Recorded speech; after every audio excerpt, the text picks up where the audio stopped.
Hey guys, it's Josh Reviews. Okay, so Christmas is almost here, guys. It is almost upon us, and I gotta be honest. My review calendar was looking a little different than the one you see now, like the videos that I'm posting. These weren't the movies that were supposed to come out. These were, like, I was planning to review totally different films. And, well, I knew once I saw the trailer for this, I had to review it. Like, I just had to. Because, first and foremost, what the fuck? This looks insane. And second of all, it's coming to theaters. I'm, of course, talking about The Mean One. Yeah, The Mean One.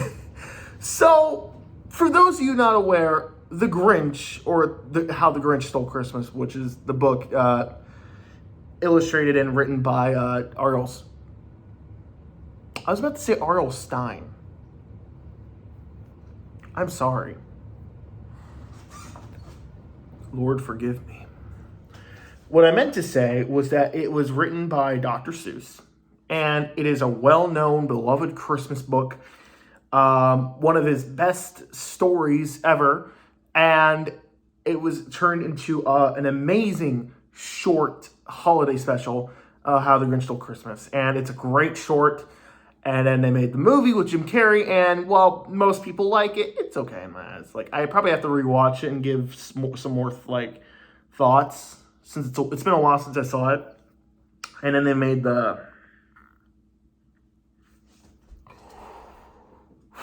They remade it in 2018. The Grinch.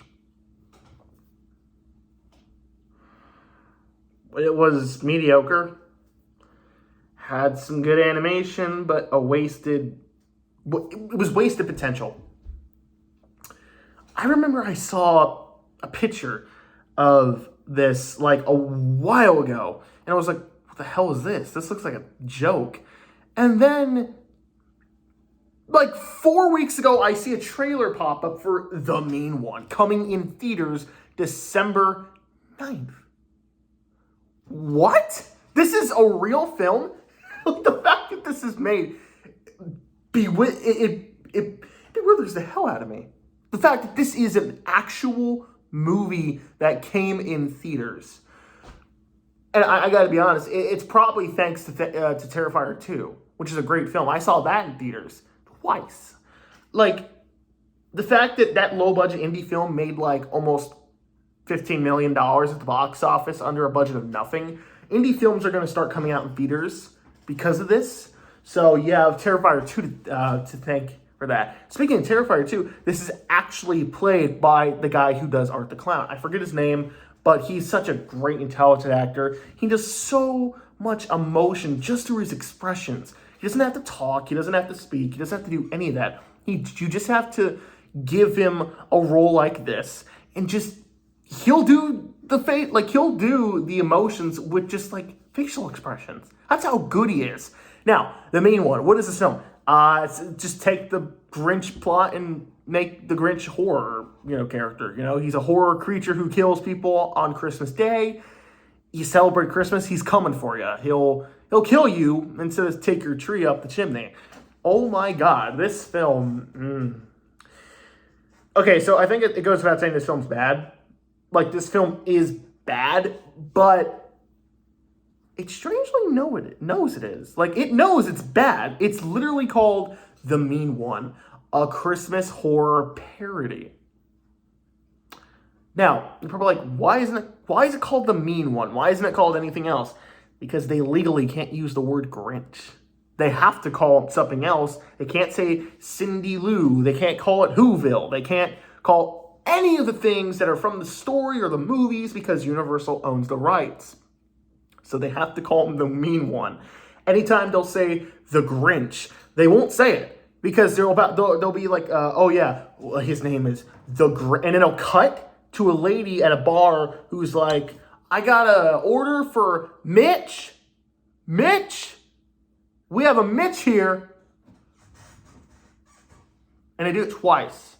And I gotta be honest, I had a blast with this film. Even though it's bad and it sometimes takes itself a little way too seriously, I gotta be honest, I really enjoyed this movie. It's bad, all right, but it's one of those, you know it's bad, but you just can't help but like love it. It just has this charm to it. Like, first of all, the things I do like.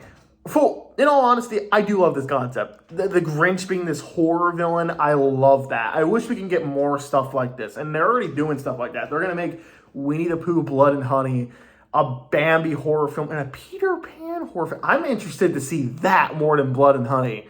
And you better believe, if I get the chance to, I'll probably review those movies. Those look fun.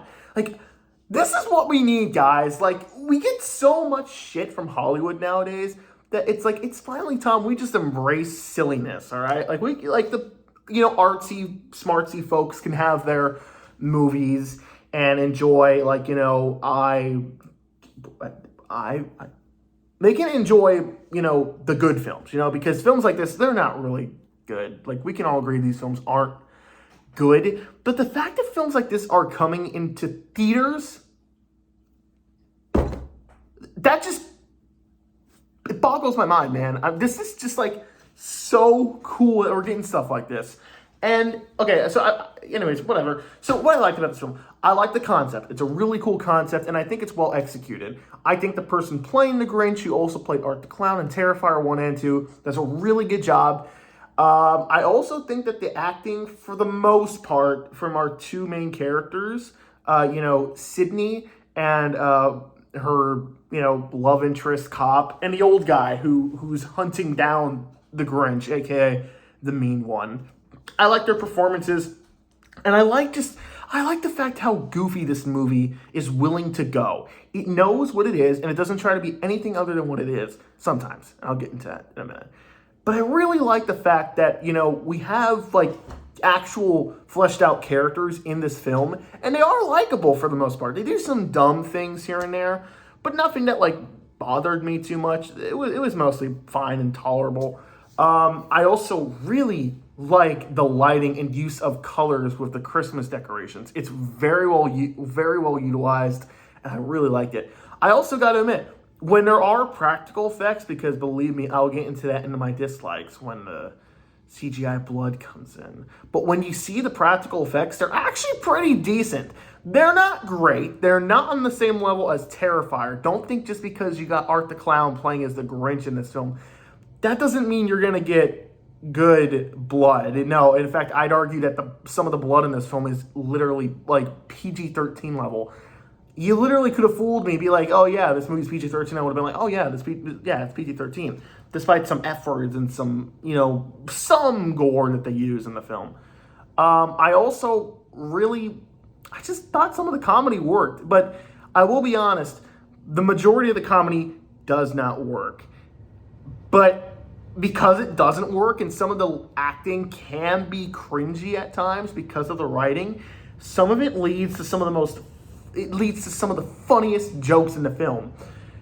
I can't tell you how many times I laughed at some of the bad line deliveries, because the acting from our main characters for the most part is pretty good. But some other actors just, oh my God, they're awful. And it's so funny. I had a ball in the theater, and they were like families seeing this film. I'm like, this is a fucking horror film. Why are you taking your kids to see this? I don't know, man. It's whatever. It was fun. I had a good theater experience. Dislikes. Okay, first and foremost, I think that the mean one, he's only in it for like maybe 10, 15 minutes. And most of the time, it's just exposition being said. That is my biggest gripe with the film. Most of it is bad exposition. Even though I think it's pretty obvious we could have guessed what was going on. Like, the Grinch is killing people. We got to figure out how to kill him. But yet, most of it's just like, oh, the Grinch will go kill someone. And then our main character, Sydney, instead of Cindy, because, haha, you really nailed that. She'll be like, oh, we got to stop him. We don't believe you. Okay, the Grinch kills someone. You got to do something about it. We don't believe you. Okay, the Grinch kills someone. They don't believe her. Okay. It's kind of rinse and repeat. Even though it was easy to follow, I'm not going to lie, it got a little slow towards the middle part, but then it picked up gradually at the end because that's when things started getting interesting. That's when the fucking full-fledged fight happens with the Grinch and Sydney, and I loved every second of it. She's a candy cane gun, for crying out loud. Like, come on, that's funny. That's fun. I want stuff like that in movies nowadays, where they just embrace the cheese. But anyways, another thing I really did not like about this film is, I don't care that there's like the kills or whatever. I've dealt with that before. The CGI blood got on my nerves. The CGI blood in this film is an absolute, it's shit. The CGI blood in this film is terrible. It is some of the worst CGI blood I've ever seen. When I saw it, I nearly I laughed. I just was like, okay, that looks really bad. Okay, we're still going. We're gonna use that. Okay.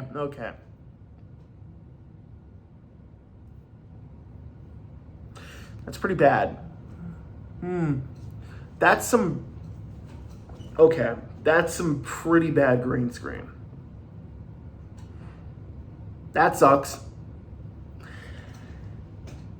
The one thing I will say about this film is, I think besides the green screen blood, kind of the repeating nature of the story and how it kind of like repeats itself. The other thing I had a problem with this film is some moments it just took itself way too seriously. Like, there is some heartfelt moments in this film where they try to make you buy the relationship. And honestly, I would have preferred if it was just like, we're trying to make this relationship work and it just fails flat. And like, I thought that's where it was going towards the end, but then like, that would have been funny if they fooled you to think, oh yeah, this relationship is going somewhere, and then it doesn't. It was all just a joke. But no, it's played seriously. There's a lot of deaths that try to make you feel bad for the characters, and I just couldn't get into it besides our main characters. So a lot of that stuff did not work. There are a lot of things that do not work in this film, and if you go into this film expecting Terrifier 2, like in terms of indie films, you're not going to get that. If you're going to this film expecting high-class art, you're going to be gradually disappointed. This film will not please everyone because of some of the cringeworthy dialogue and cringeworthy blood effects, and honestly, the cringeworthy concept. But if you can accept all of that, man, I'm telling you, this film can be a lot of fun. Is it perfect? No. I do have a lot of issues and nitpicks, but I gotta be honest, man. After watching the shitfest like Jack Frost and Nutcracker Massacre and all those films, I'm just glad I got something that was somewhat enjoyable. And even though this film is technically, it is bad. Like, this film is bad. I still enjoyed it. And you know what? That's fine. A movie can have a lot of flaws but still be enjoyable. And if I was like gonna grade this critically, it gets an F. Like, no doubt. But personal grade, I'll give it a B-. All right? Say whatever you will. I know there are plenty of people coming out not liking this film, and that's totally fine. A lot of people are comparing it to Jeepers Creepers Reborn, and I can somewhat understand that. But with that film, where I was just let down entirely because of a shit Jeepers Creepers film it was, and the terrible green screen and low budget and no effort put into it, this film had effort and thought put into it, and I enjoyed the hell out of it with how silly it got, especially towards the end. So check it out. You might enjoy yourself, and I'll see you guys soon because next review is going to be a special one.